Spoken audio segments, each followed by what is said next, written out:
It is 7:26, and I am joined by Indy Samra. She's a female author and a holistic therapist in the UK. Her published writing includes mindfulness exercises, poetry, memoirs, and short fictional stories in anthologies. Now, she's here today to talk to us about her new book, Create Together. Hi, Indy. Hi, Pam. Thanks for having me. Great to have you on the show here with us at BBC Radio Derby. Now, you do quite a lot of stuff, but in terms of the writing, tell us, how did your writing journey begin?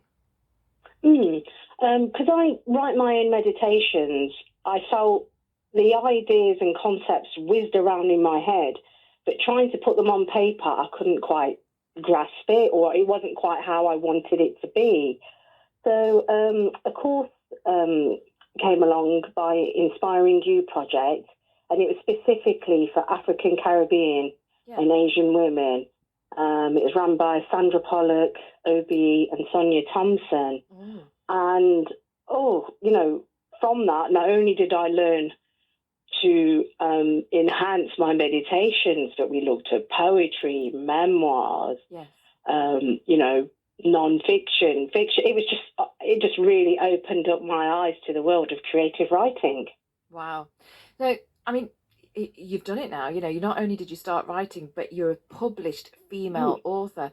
How does that feel? The door opening to my voice, to be honest, was life-changing. I got to write about my experiences, thoughts, using my imagination and concepts. And also, I think the biggest thing for me was to also use my mother tongue Punjabi and also the balance of my heritage of being British Punjabi, second generation. So did you bring that into the writing then? Is it bilingual? There are bits of odd sentences, words and things that I've thrown in there that are Punjabi. So tell us about the book, Create Together. Well, from the course,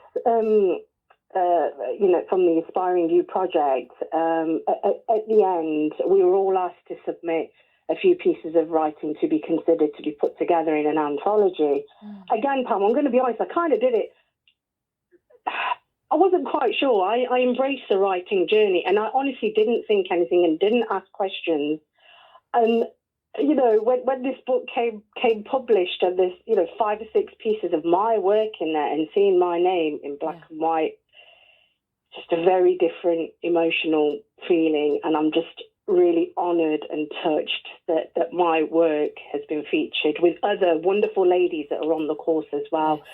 And it's just a real beautiful memory of COVID lockdowns. That we did this course together, and at the end of it we have something beautiful produced and that we can actually share with others as well. And that's the beautiful thing about writing. And I had Jaspreet Kaur on the show a little bit earlier on talking about her new book, Brown Girl Like Me. And one of the really important points that was raised is there was nothing when we were growing up here, 70s, 80s, 90s, even in Britain as British Asians. There was nothing really from our community that was done here in the UK. And now, it's starting to trickle through. And, it is. I would love to hear a memoir you wrote in the book about your dad and the Indian Community Centre here in Derby, because of course that's a direct reflection of our community. Would you narrate that for us? I'll share a very small snippet of it. If you want to read all of it, you'll have to buy the book, I'm afraid. Okay. So here we go. Here's this little teaser. So it's a memoir. Walking along it made me realise how much walking my dear dad used to do. He had a rare condition of rheumatoid arthritis and was diagnosed when he was in his early 30s. With his disability, I'm sure he probably walked more than 10,000 steps a day, at least a couple of times a week. His sandwich Mum had made and his bottle of water, off he'd go. Meeting his friend at Derby bus station, they would walk together to the Indian Community Centre. I was there and then walked back. That walk must have been a few miles, I'm sure. He never let his disability get the better of him. He would push himself harder and harder. Full power and determination, as well as self-discipline. Leave that there. That is amazing, absolutely amazing. The fact that you can get that real experience and put it into a memoir, which has now been published, and it's there. It's a part of history. Now, how does it feel that you're one of the very few British Asian women published authors here in the UK? How does it feel? It still feels very surreal, even when I pick the book up now and look at it and look at my name and even read my work. I'm like, wow, it wasn't something that I wanted to do. It wasn't one of those things that I'd really thought about until I embraced the writing journey. So how does it make me feel? I feel blessed, Pam. I feel blessed that I've been put on this journey, and I'm on this journey, and it's flourishing. And I just don't know where it's going to lead to, but I'm just going to embrace each and every opportunity that comes my way. Oh, sounds absolutely perfect. And what's the one piece of advice you would give to anyone wanting to begin writing? Start writing. Don't overthink it. Just start writing. Put pen to paper. Start writing, because the beauty is you can go back, chop, change, edit, add, take out, but just start writing.